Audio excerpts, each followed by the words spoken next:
열왕기상 16장 15절부터 34절입니다. 오늘 본문의 배경이입니다. 주님 보시기에 악을 행하는 왕들이 북이스라엘에 계속해서 세워집니다. 시므리의 7일 첫날을 거쳐 오므리 왕조가 세워집니다. 오므리는 여로보암을 따라 악을 행했지만 그보다 더한 악을 행한 왕은 오므리의 아들 아합입니다. 아합은 아내 이세벨의 영향으로 바알과 아세라 제단을 만들어 숭배했습니다. 16장 15절부터 20절입니다. 시므리의 죽음.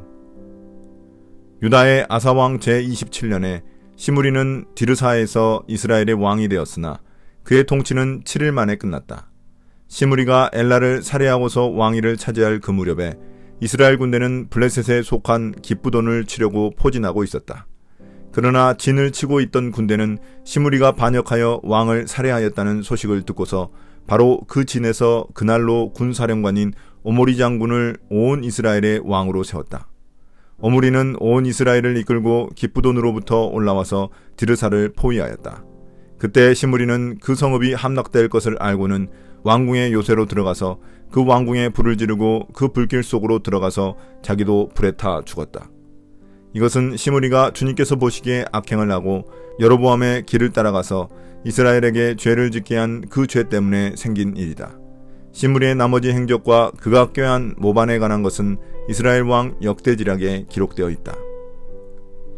바하사의 아들 엘라를 암살하고 왕이 된 시므리는 겨우 7일 동안만 통치하는 왕이 됩니다. 시므리가 엘라를 죽이고 왕이 되었다는 소식이 들리자 기브돈을 에워싸고 있던 북이스라엘의 군대가 그들의 사령관인 오므리를 왕으로 추대했기 때문입니다. 오므리는 기브돈에서부터 군대를 이끌고 올라와 시므리가 있던 디르사를 포위해버렸습니다. 그러자 시므리는 가망이 없다는 것을 알고 왕궁에 불을 지르고 자신도 그 속으로 들어가 타 죽고 말았습니다. 그에 대한 평가는 이전의 악한 왕들과 동일하게 여로보암의 길을 걸었으며 백성들까지 죄를 짓게 했다는 것입니다. 이는 근본적으로 그가 하나님의 마음에서 떠나 있던 자임을 암시합니다. 16장 21절부터 28절입니다. 오므리 왕조의 죄악. 그때 이스라엘 백성은 둘로 나뉘어 그 절반은 기낫의 아들 디브닌을 따라가서 그를 왕으로 삼았고 그 나머지는 오므리를 따랐다.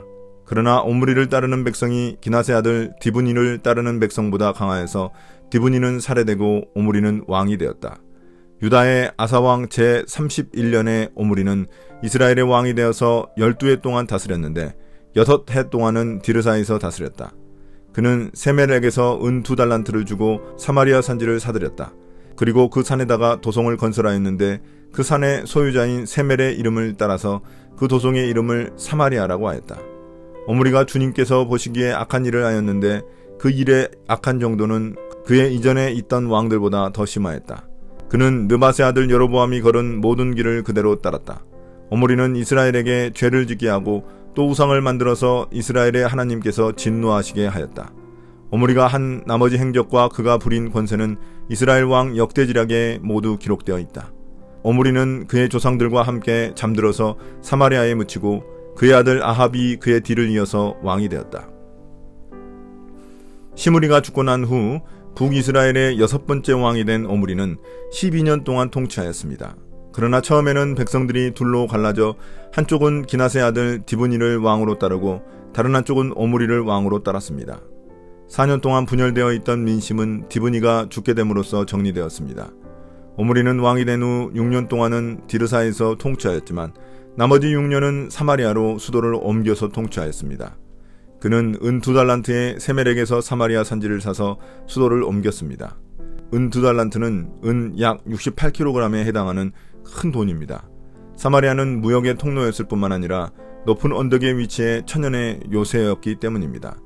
그러나 이러한 오므리 왕에 대한 평가는 이전 왕들보다 더 안 좋습니다. 그는 여로보암의 길을 그대로 따랐으며 백성들을 우상 숭배의 죄에 빠지게 하여 하나님의 진노를 샀습니다. 그는 사마리아에 묻혔고 그의 아들 아합이 그 뒤를 이어 왕이 되었습니다. 16장 29절부터 34절입니다. 아합 왕의 죄악. 유다의 아사왕 제38년에 오므리의 아들 아합이 이스라엘의 왕이 되어서 사마리아에서 이스라엘을 22해 동안 다스렸다. 오므리의 아들 아합은 그 이전에 있던 왕들보다 더 심하게 주님께서 보시기에 악한 일을 하였다. 그는 느밧의 아들 여로보암의 죄를 따라가는 정도가 아니라 오히려 더 앞질렀다. 그는 시돈 왕 엣바알의 딸인 이세벨을 아내로 삼았으며 더 나아가서 바알을 섬기고 예배하였다. 또 그는 사마리아에 세운 바알의 신전에다가 바알을 섬기는 제단을 세우고 아세라 목상도 만들어 세웠다. 그래서 그는 그 이전에 이스라엘 왕들보다 더 심하게 주 이스라엘의 하나님을 진노하시게 하였다. 아합 시대에 베델 사람 히엘이 여리고를 건축하였다. 주님께서 눈의 아들 여호수아를 시켜서 하신 주님의 말씀대로 그는 그 성읍에 기초를 놓으면서는 그의 맏아들 아비람을 잃었고 성문을 달면서는 그의 막내 아들 수굽을 잃었다. 이제 오므리에 이어 6번째 왕은 아합입니다. 그는 북이스라엘 역사상 가장 악한 왕으로 평가받습니다. 그는 유다 아사왕 38년의 왕이 되어 22년간 통치하였습니다. 그는 여로보암의 죄를 따라가는 정도가 아니라 그의 죄를 앞질렀으며 주님 보시기에 이전 왕들보다 더욱 심하게 죄악을 저질렀습니다. 특히 그는 시돈 왕의 딸 이세벨을 아내로 삼아 바알을 섬기고 예배했습니다. 그는 그녀를 위해 사마리아의 바알 신전과 제단 및 아세라상도 세웠습니다. 이러한 우상숭배는 이전 왕들보다 더욱 심해 하나님의 진노를 샀습니다. 이러한 하나님의 진노가 드러난 일이 바로 여리고 건축입니다. 여호수아가 여리고를 점령했을 때 하나님은 여호수아에게 이 성읍의 재건을 금지하시고 저주를 선포하셨습니다. 그런데 아합은 베델 사람 히엘을 시켜 여리고성을 다시 건축한 것입니다. 이처럼 하나님의 말씀에 불순종하고 성을 재건한 결과 히엘이 성읍 터를 쌓을 때 그의 맏아들 아비람이 죽었고 성읍을 완공한 후 성문을 세울 때 그의 막내 아들 수굽이 죽었습니다. 죄에 대한 하나님의 진노가 드러난 것입니다. 오늘의 묵상 포인트입니다. 첫 번째, 하나님은 어떤 분입니까? 북이스라엘의 오므리 왕조는 매우 번성하고 정치 외교적으로 안정된 왕조였지만 하나님이 보시기에는 가장 악하고 어두운 왕조였습니다. 하나님이 보시는 것은 외적 화려함이 아니라 이스라엘의 영적 상태입니다. 하나님은 우리가 누리는 풍요보다 우리의 영적 상태를 주목하십니다. 두 번째, 나에게 주시는 교훈은 무엇입니까? 아합은 정치 경제적으로 안정을 이루었지만 그의 영적 상태는 최악이었습니다. 그는 궁 안에 바알과 아세라 신전을 만들어 숭배했습니다. 그는 겉으로 보기에는 발전하는 듯 보였지만 실제로는 퇴보하고 있었던 것입니다. 특히 여리고성을 재건한 것은 하나님의 명령을 어긴 것입니다. 하나님의 말씀이 무시되는 시대였던 것입니다. 지금 우리가 살고 있는 시대는 어떻습니까?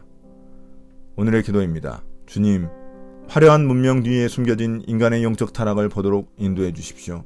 하나님의 말씀이 이 땅에 바로 서도록 하나님 나라를 위해 헌신하는 자들이 일어나게 도와주십시오. 예수님 이름으로 기도드립니다. 아멘.